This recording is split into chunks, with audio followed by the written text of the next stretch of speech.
আজ বাড়িতে কি রান্না করা হলো এবং কি কি শপিং করলাম তা আজ আপনাদের সাথে এই ব্লগে শেয়ার করব। তো কেমন আছেন আপনারা সবাই?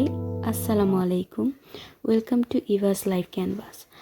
সো যেহেতু আমি নতুন নতুন ব্লগ করা শুরু করেছি, তাই সব কিছুর ক্লিপ আমি নিতেও পারি না সময় মতো। ওই দিন সকালবেলা আম্মা বেগুনগুলোকে একেবারে তেল দিয়ে ভাজি করে নিয়েছিলেন, যা গরম ভাতের সাথে খুবই ভালো লাগে। আর দুপুরবেলা আমি আম্মাকে বলছিলাম যে কিছু পিঠা বানিয়ে রাখি ফ্রিজে, যে কোনো সময় মেহমান আসলে দেওয়া যাবে কিংবা নিজের ইচ্ছে হলে তার তেলে ভেজে খাওয়া যাবে। সো আমিও কিছু না ভেবে বানিয়ে ফেললাম। খুবই সুন্দর হয়েছিল দেখতে, পিঠাগুলো কিউট লাগছিল। ওই পিঠাগুলো বানানোর পরে আমার মনে হচ্ছিল যে আমি অনেক দিন ধরে আমি কিছু আঁকি নাই। তো আমি আমার পেন্টিং টেবিলে যাওয়ার পর দেখি খুবই একটা মেসি অবস্থা আমার পেন্টিংয়ের সব স্টাফের। তারপর আমি একটা পিন্টারেস্ট থেকে একটা ইন্সপো বের করে এই পেন্টিংটা করেছি অনেক দিন পর, প্রায় 3 থেকে 4 মাস পর আমি এই পেন্টিং করেছি। তো ওই দিন বিকেলবেলা আমি আর আমার আম্মা গিয়েছিলাম কিছু বাজার টুকটাক করতে বা শপিং করতে যেটাকে বলা হয়। সো আসার সময় কিছু খাবার দাবার নিয়ে আসছিলাম, ডোনাট ছিল, বার্গার ছিল, আরও অনেক কিছুই ছিল। সো এটা হচ্ছে বাংলাদেশের খুবই হাইপ একটা জিনিস, যে ইস্ট বেকার। আপনারা খেয়েছেন কি না জানিয়ে দেবেন আমাকে। আমি এইটা ফার্স্ট টাইম ট্রাই করেছি, আমার কাছে মোটামুটি লেগেছে 6.5 আউট অফ 10 দিয়েছি আমি। আপনাদের কেমন লেগেছে আপনারা কমেন্ট করে জানাবেন। এবং আসার পর দেখি আমার বোন ম্যাকারনি রান্না করেছিলেন সন্ধ্যার নাস্তা হিসেবে, তো সেটাও খুব ভালো হয়েছিল।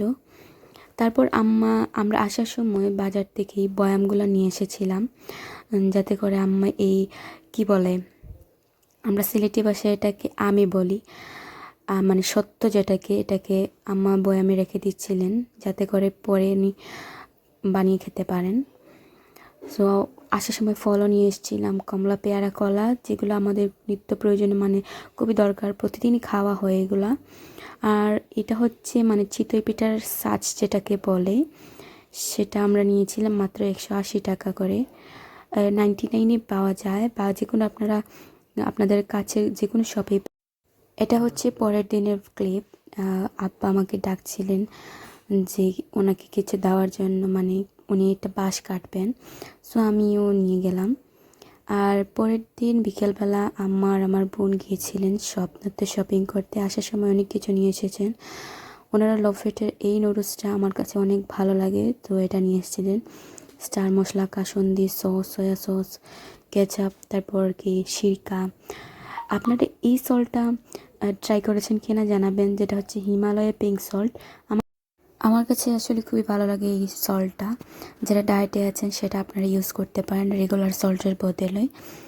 এবং আমার মামা আসছিলেন সেই দিন, উনি আসার সময় এই ব্রেডটা আর টোস্ট নিয়ে এসেছিলেন। সো এই বেকারির টোস্ট এবং ব্রেড আমাদের খুবই ভালো লাগে। সো উনি যতবারই আসেন এগুলো নিয়ে আসেন। আর ওই দিন আপ্পি আর আম্মা গিয়েছিলেন মূলত এই ননস্টিক প্যান কি বলে, পাতিলটা কেনার জন্য। সো ওনারা কিনে নিয়ে এসেছিলেন সেটা, আর আমার জন্য নিয়ে এসেছিলেন ব্রাউন রাইস। এটা আসলে কোনো ম্যান্ডেটরি কোনো বিষয় না যে আপনি ডায়েটে করলেই ব্রাউন রাইস খেতে হবে। কিন্তু আমি আমার ক্ষেত্রে ব্রাউন রাইসটা প্রেফার করি, যেহেতু যেদিন আমি ভাত খাই না ওই দিন আমি একটু ব্রাউন রাইস কুক করে খেতে পারি।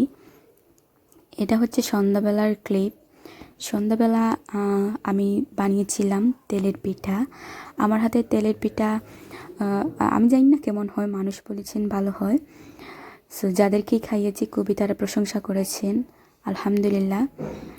সো আমার আম্মাও খুবই পছন্দ করেন আমার হাতের এই তেলের পিঠা।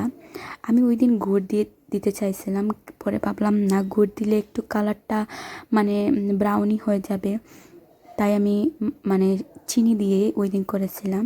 বাট গুড় দিলে আমার কাছে ভালোই লাগে খেতে। তো আম্মাকে বলেছিলাম যে চিনি দেবো নাকি গুড়, উনি বলছিলেন না, গুড় দেওয়ার দরকার নেই, চিনি দিয়েই করো, চিনি দিয়ে খেতে মন চাচ্ছে। সো আমিও বানালাম। প্রথমে একবার বানিয়েছিলাম, তারপর আবার আমাকে খামিটা ব্যাটারটা তৈরি করতে হয়েছিল আবার বানানোর জন্য।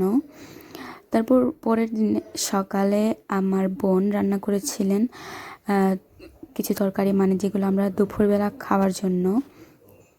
সো ওই দিন মানে আমার একটা খুবই অপছন্দের সবজি রান্না করা হয়েছিল, মূলার তরকারি। সো আমি ভাবছিলাম যে এটার একটা ক্লিপ নিয়ে রাখি। আমার বোন বলছিলাম তুমি এটার ক্লিপ নাও, দেখবে যে কিভাবে রেসিপিটা আমি শেয়ার করি। আর এইভাবে মূলা রান্না করে নাকি মূলার কোনো স্মেল বা আপনি বুঝবেনই না যে আপনি মূলা খাচ্ছেন এরকম। আমি বললাম আচ্ছা ঠিক আছে রান্না করো, আমিও ক্লিপ নিই, দেখি তোমার রেসিপিটা কীরকম।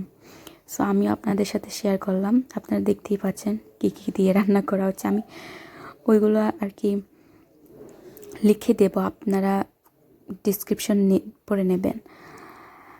তারপর হচ্ছে উনি আমাকে দেখাচ্ছিলেন যে বলছিলেন কীভাবে রান্না করতে হয়। আর ওইদিকে আম্মা ডাল বসিয়েছিলেন। ডালটা খুবই আমার ভালো লাগে, ডাল। তারপর ওই যে বুট ডাল, এগুলো আমার খুবই ভালো লাগে। তারপর আম্মা একদিকে মশলা দিচ্ছিলেন, আপ্পি নাড়াচাড়া করছেন, দুজন মিলেই কিন্তু হয়ে যাচ্ছে। আর আমি ওইদিকে ক্লিপ নিচ্ছিলাম। আম্মা বলছিলেন একদিকে যে ডালের মধ্যে যতই নাকি তেল দাও উপরে বেশি ওঠে না। তো আমিও সেটা শিখলাম আর কি। যাই হোক, এখানে আম্মা মাংস দিয়ে মূলা রান্না করবেন, মানে আপ্পি আম্মা দুজনই মিলে করতেছিলেন আর আমি দেখছি। তারপর মূলা ঢেলে দেওয়া হলো। মূলার তরকারি অনেক মানুষেরই অপ্রিয়, যেমন আমার মতো। কিন্তু আপনারা এরকম ট্রাই করতে পারেন, মাংস দিয়ে বিভিন্ন মশলা দিয়ে মূলার স্মেলটা আপনারা পাবেন না। আর ট্রাই করবেন দেশি মোরগ বা গরুর মাংস ব্যবহার করার জন্য। মানে পোলট্রি মোরগটা ইউজ করলে দেখা যায় যে মানে মাংস খুঁজে পাওয়া যায় না, নাড়াচাড়া করার সময় ওই রকম টেস্টও আসে না। সো আপনারা ট্রাই করবেন দেশি মোরগ বা শক্ত মোরগ যেগুলো, ওইগুলো দিয়ে রান্না করতে। তো আমাদের মূলার তরকারি রেডি হয়ে গেছে। মানে আমি খেয়েছি, আলহামদুলিল্লাহ ভালো হয়েছে। তো আম্মা বলছিলেন দেখেছো কীরকম রান্না করতে হয়, তো আপনাদেরকেও শিখিয়ে দিলাম কীভাবে রান্না করতে হয়। যদি আমার চ্যানেলে নতুন হয়ে থাকেন, আমার চ্যানেলটি সাবস্ক্রাইব করে থাকবেন। আসসালামু আলাইকুম।